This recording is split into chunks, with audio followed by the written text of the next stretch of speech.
네.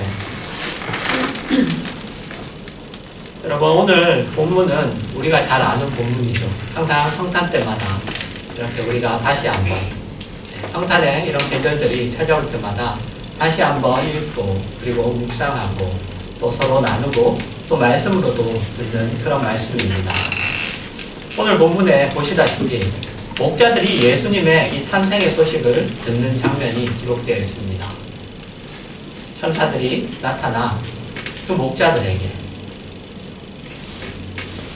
이제 예수 그리스도가 탄생하셨다라고 그렇게 말씀하시는 장면이죠. 여러분, 그 장면에는 예수님이 무슨 일을 하기 위해 오시는지, 예수님의 오심에는 어떤 의미가 담겨 있는지가 잘 나타나 있습니다. 여러분, 예수님은 부유에서 태어나셨습니다. 그리고 그분의 탄생의 소식을 듣는 사람들은 그 밤에 양떼를 지키고 있던 목자들입니다.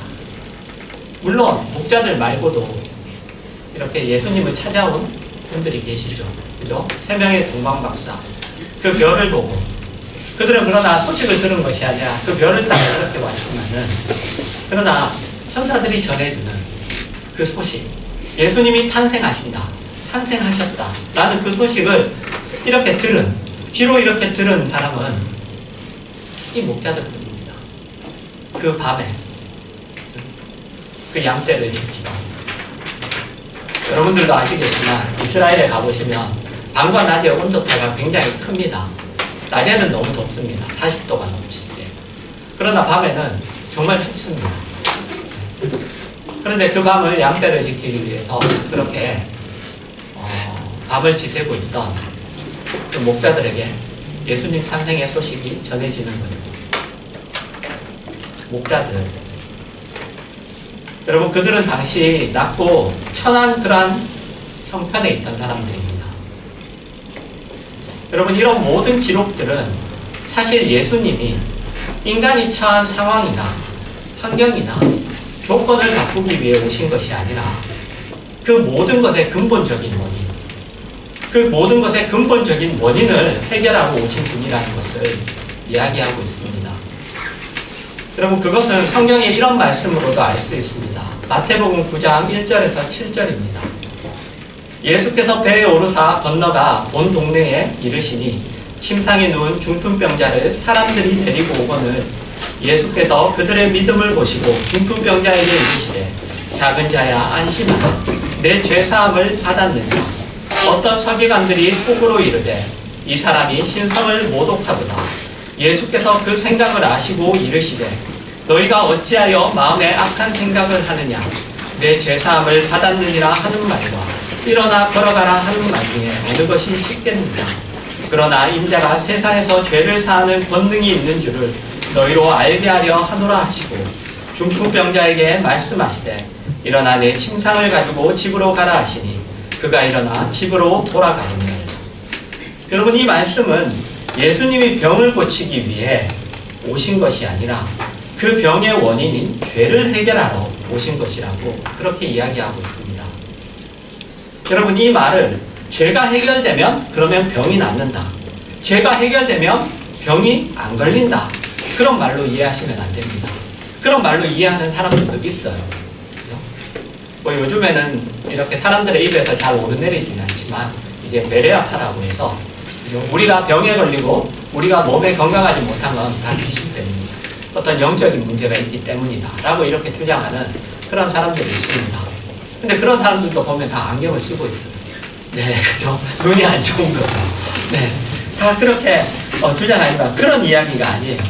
그것이 아니라 오늘 본문에서 예수님의 탄생의 소식이 목자들에게 들린 것 같이 예수님은 우리가 맞이하고 있는, 우리가 지금 놓여있는 그 비극의 근본적인 원인을 해결하시기 위해 오신 분이라는 그런 설명인 것입니다.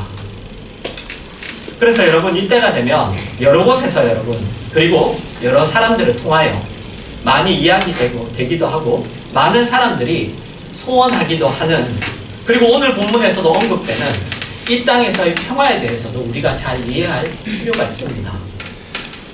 여러분은 이 땅의 평화가 좀 더 넓게 생각하면 그죠? 지금 평화롭지 않은데 우리는 평화를 소망하죠. 마찬가지로 좀 더 넓게 생각해서 이 땅의 변화, 이 땅의 고침, 이 땅의 회복, 이 땅의 나음이 어떻게 이루어질 거라고 여러분들은 생각하십니까? 여러분, 세상 사람들은 단순하게 이야기하자면 서로 욕심을 버리고 사랑하면 그것이 이루어질 거라고 그렇게 생각합니다. 그렇죠? 서로가 조금씩 양보하고 서로가 좀 더 사랑하고 그러면은 이 땅의 평화가, 이 땅이 좀 더 나은 세상으로 변할 것이라고 그렇게 얘기하죠. 그리고 그렇게 생각하고 그리고 그렇게 노력합니다. 그리고 우리 많은 믿는 사람들은 예수를 믿는 자들이 주도권을 가진 자가 되거나 아니면 예수를 믿는 자들이 신앙의 열심과 믿음을 가지고 이 세상에 헌신하면 그 파급 효과로 인하여 그 일이 이루어질 것이다. 그래서 뭐 예수 믿는 사람이 뭐 대통령이 돼야 된다든지 아니면 예수 믿는 사람들이 뭐 좋은 그런 어떤 자리에 앉아야 되든지 각계 어떤 힘을 발휘할 수 있는 영향력이 있는 그런 자리에 앉아서 그래서 그 사람들이 신앙으로 믿음으로 그렇게 헌신한다면 그렇다면 변화될 것이다. 그렇게 생각합니다. 우리 믿는 사람들. 그러나 여러분 생각해 보십시오. 만약 그렇게 해서 될 것 같으면 예수님이 십자가에서 죽으셨겠습니까? 그죠?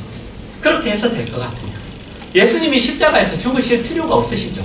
예수님이 오히려 그냥 로마에, 그 당시에 로마의 시대에 오셨는데 로마의 왕이 되셨으면 되죠. 그죠? 로마의 왕이 되셨으면 됩니다. 그러나 예수님은 여러분 십자가의 죽음을 위하여 태어나시는 겁니다. 고린도후서 5장 17절입니다. 우리가 말씀 암송으로 시작했던 첫 말씀이죠. 그런즉 누구든지 그리스도 안에 있으면 새로운 피조물이라 이전 것은 지나갔으니 보라 새 것이 되었도다. 여러분, 이 말씀은 여러 가지 뜻이 있겠지만 그 중에 하나는 그리스도가 없이는 새 사람이 될 수 없다는 것이죠. 그분이 없이는 새 사람이 될 수 없다는 것입니다. 그러니까 우리가 아무리 성도답게 살고 헌신과 희생으로 이 시대와 사회에 봉사를 해도 이 시대와 사회는 변하지 않습니다. 언제나 변하는 것은 그리스도 예수 안에서만입니다. 그래서 우리가 가지는 변화에 대한 소원, 기대, 믿음 이런 것은 우리가 하나님의 사람으로 살 때 우리를 통하여 역사하시는 하나님의 은혜가 예수 그리스도의 구속 사역을 누군가에게 결실하여 일어나는 한 영혼의 회복이라는 차원입니다. 그 변화는 그런 차원의 변화이지 환경과 조건이 변하는 차원의 변화는 아닌 것입니다. 여러분, 어느 시대나 그랬듯이 인류의 역사에서 평화로운 때는 없었습니다.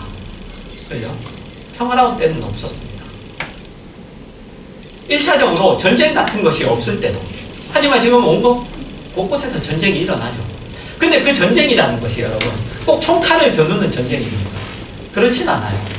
그 전쟁은 총칼을 겨누는 전쟁은 아닙니다.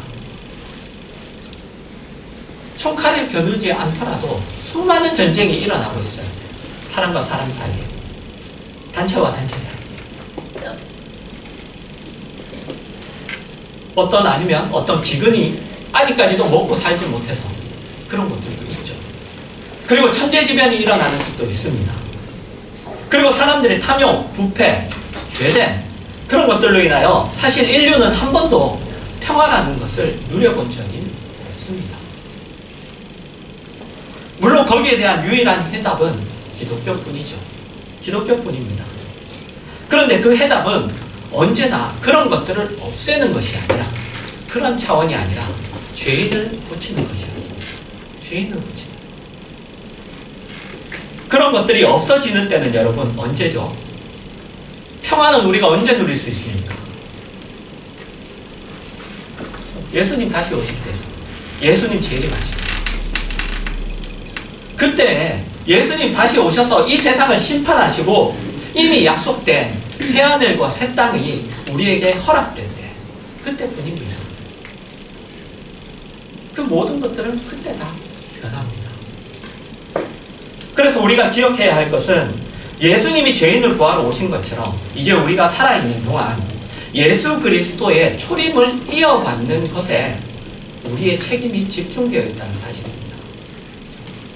예수님의 처음 오시는 그 일을 이루는 것에 우리의 모든 책임이 있다는 거예요. 죄의 종이 된 영혼들을 살려내는 일, 그 일에 우리의 신앙과 실천과 책임이 요구되고 있지, 이 세상의 변화에 대해서 신앙을 가지고 기대해서는 안 됩니다. 고린도후서 4장 8절에서 12절입니다. 우리가 사방으로 우겨쌈을 당하여도 쌓이지 아니하며 답답한 일을 당하여도 낙심하지 아니하며 박해를 받아도 버림받지 아니하며 거꾸로뜨림을 당하여도 망하지 아니하고 우리가 항상 예수의 죽음을 몸에 짊어짐은 예수의 생명이 또한 우리 몸에 나타나게 하려 함이라. 우리 살아있는 자가 항상 예수를 위하여 죽음에 넘겨짐은 예수의 생명이 또한 우리 죽을 육체에 나타나게 하려 함이라. 그런즉 사망은 우리 안에서 역사하고 생명은 너희 안에서 역사하느니라. 여러분, 항상 예수의 죽음을 몸에 짊어집니다. 사망이 우리 안에서 역사합니다. 여러분, 무슨 말이죠? 무슨 말인가요? 예수를 믿는 자가 그 신앙을 사는 환경과 조건은 예수님이 오셨을 때, 처음 오셨을 때와 같다는 말입니다. 그게 달라지지 않았어요. 그래서 여러분 얘기하죠. 우겨쌈을 당하고 답답한 일을 당하고 박해를 받고 거꾸로 뜨림을 당하고 예수의 죽음 짊어지고 늘 짊어진다고 얘기하죠. 그리고 늘 사망이 우리 안에서 역사한다. 그때랑 지금이랑 여러분 바뀐 것이 없어요. 세상은 많이 달라졌죠. 그죠? 기술이 많이 발전하고 지금은 기술을 따라가지 못하면 우리가 뭐 하나도 메뉴도 주문을 못하죠. 그죠? 뭐 하나 시켜 먹기도 힘든 그런 세상입니다. 뭐 은행에 가서 연세 드신 분들도 할 줄 모르면 뭐 돈도 넣지도 못하고 빼지도 못하죠. 그런 세상이에요. 그렇게 많이 변했습니다. 하지만 그러나 우리가 신앙을 사는 환경은 똑같다는 거예요. 똑같습니다. 이 세상이 예수님을 반대하고 그분을 십자가에 못 박은 것과 동일한 환경과 그러한 조건이 지속되고 있어요.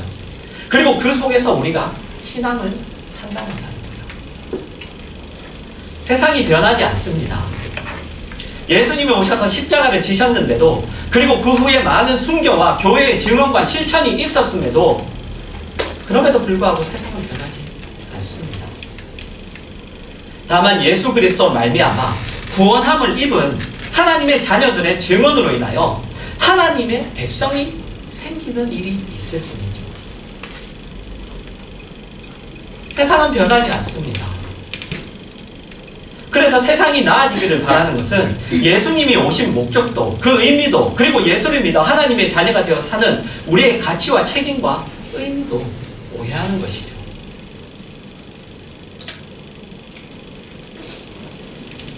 서로가 조금씩 양보하고 조금씩 이해하고 하면 이 땅에 평화가 있을 텐데 그런 것을 기대할 수 없습니다. 그런 일들은 죄를 제거하지 않고는 여러분 일어나지 않아요. 한 영혼이 예수 그리스도로 말미암아 하나님의 크신 은혜로 죄의 속박에서 벗어나는 일을 우리가 책임지고 있고 또 그 기적을 우리가 매일 경험합니다. 하지만 세상이 그렇게 되는 것은, 세상이 변하는 것은 예수님이 다시 오셔야 됩니다. 그런 의미에서 예수님의 오심은 하나님의 백성을 구원하며 죄인이라는 자리로부터 하나님의 자녀들을 만들어내는 일에 국한되어 있어요.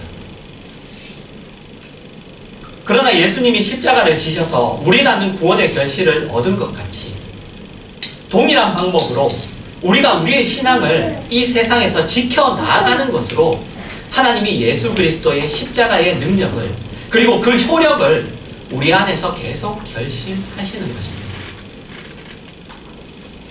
그리고 그것이 여러분 우리의 가치예요. 그것이 우리의 가치입니다. 여러분의 가치는 다른 데 있지 않아요. 우리의 가치는 여기에 있는 거예요.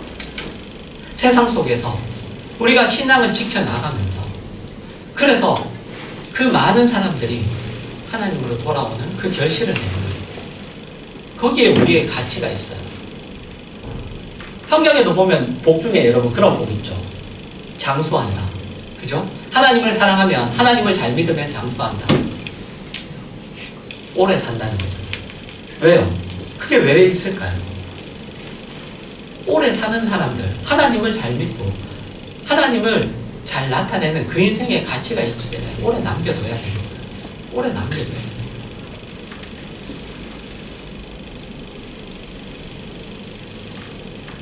여러분, 그것이 우리의 가치예요. 우리 인생의 가치이고 우리 존재의 가치입니다.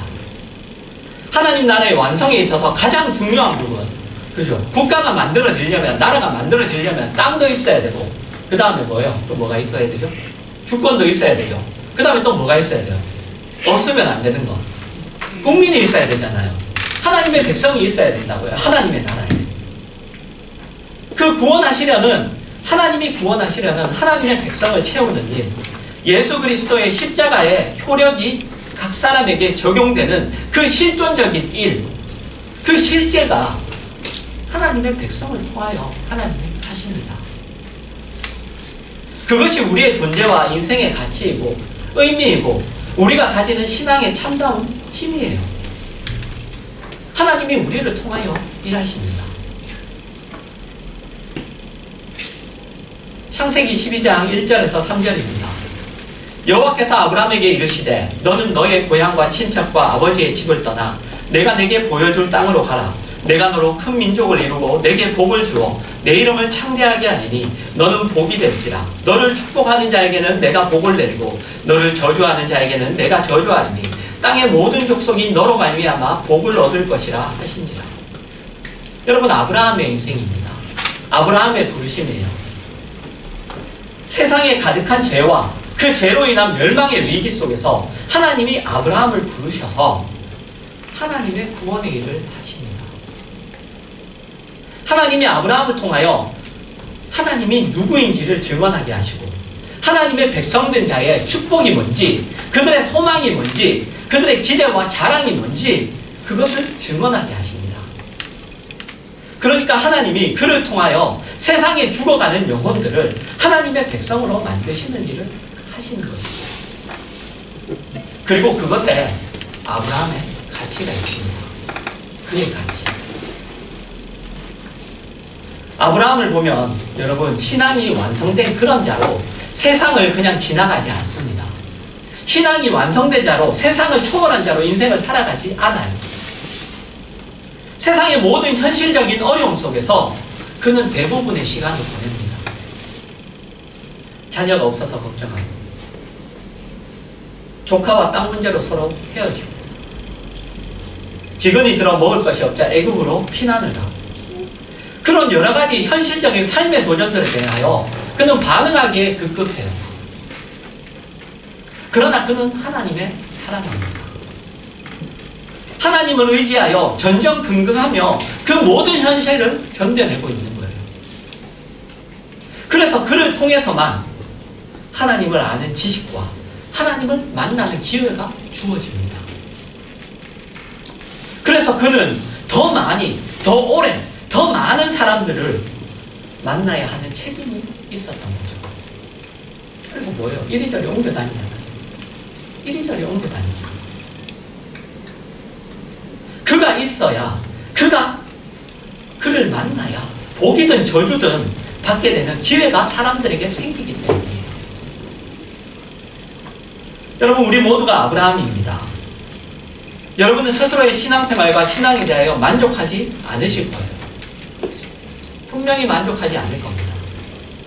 그래서 고민하며 절망하고 계실지도 모릅니다. 또 제대로 된 신앙생활을 하기 전에는 잠시 교회를 떠나야 되겠다. 그죠? 우리 마치 도 닦는 그런 분들도 계세요. 그죠? 내가 제대로 한번 신앙생활 내가 와서 하기 전에는 내가 교회를 잠시 떠났다가 내가 실력을 키워서 다시 와야지. 아니면 하나님의 일꾼으로 내가 제대로 쓰임받기 위해서 세상을 떠나서 내가 산속에 들어가서 좀 한 40일 기도하고 와야지. 그런 생각들을 하실지도 모릅니다. 뭐 같은 형태는 아니어도 같은 마음으로 그런 생각을 하실 수 있죠. 옛날에 이런 일들이 많았어요.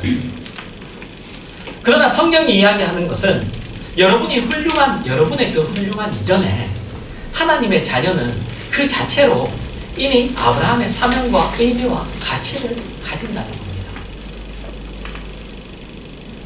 사실 여러분의 고민도 하나님을 아는 자의 고민이죠.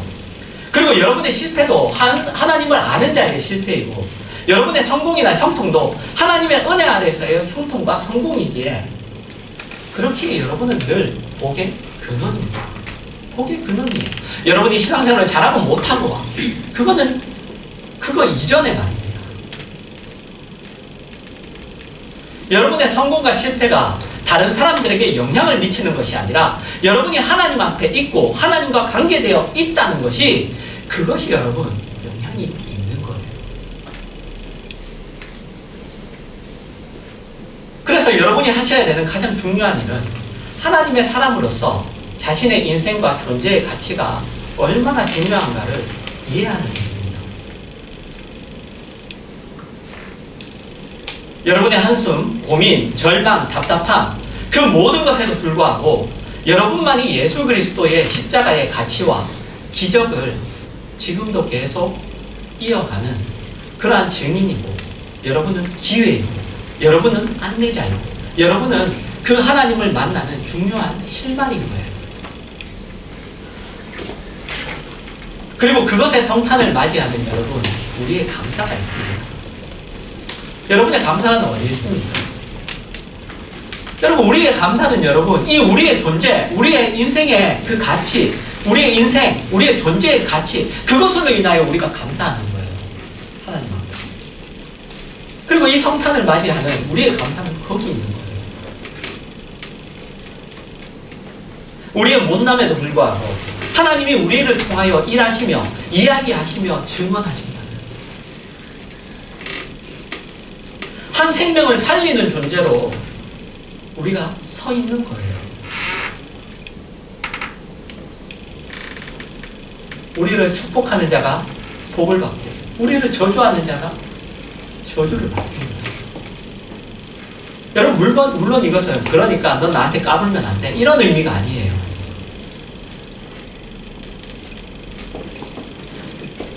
여러분, 우리가 훌륭해지면 하나님의 일꾼이 되고, 우리가 실패하면 하나님이 실패하는 그런 생각에서 벗어나셔야 돼요. 그렇지 않습니다. 믿는다는 것, 하나님의 자녀가 된다는 것, 그것 자체로 여러분 이미 놀라운 특권을 가지고 있는 것이라는 그 이해와, 그래서 감사하는 감사가 우리에게 있어야 되는 거예요. 그 이해가 여러분에게 생기면 여러분은 성도된 여러분의 존재의 가치를 알게 되고, 그리고 여러분의 삶이 얼마나 큰 것인가를 여러분이 확인하게 됩니다. 여러분, 소년이 가져온 보리떡 5개와 물고기 2마리로 5,000명을 먹이시고 12광지리를 남기셨다는 것을 잊지 마십시오.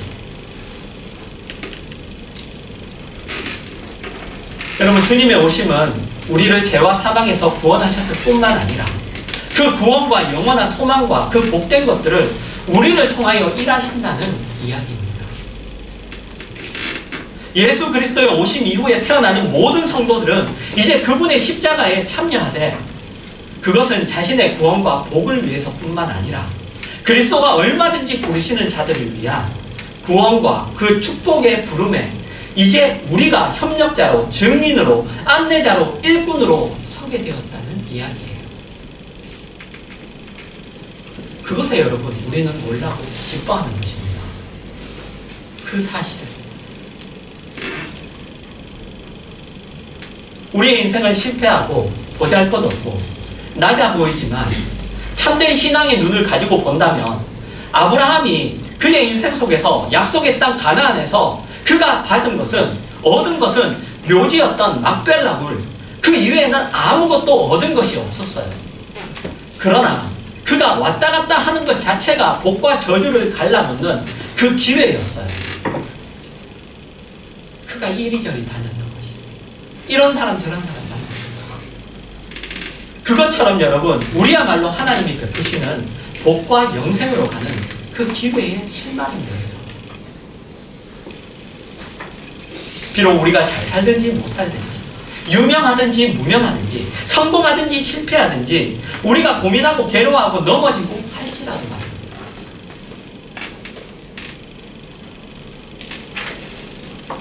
여러분 오늘 확인한 사실로 여러분 이 성탄을 기뻐하시길 바랍니다. 그리고 여러분의 여러분됨을 여러분 확인하시고 여러분의 존재와 가치가 얼마나 놀랍고 큰 것인가를 여러분이 이해하는 그런 감사로 여러분들이 있으시기를 바랍니다. 그리고 그것으로 인해서 여러분 인생이 어떻든 내 인생에 지금 현재가 어떻든지 간에 그것으로 말미암아 인생에 있어서 큰 힘과 자신을 얻으시고 그리고 거기서 그치는 것이 아니라 그 확인을 가지고 그 이해를 가지고 그 기쁨을 가지고 그 감사를 가지고 그리고 그것을 실천하는 것 그것으로 말미암는 인생의 구체적인 모습 그리고 그 실천이 여러분의 인생에 풍성하기를 주님의 이름으로 축원합니다.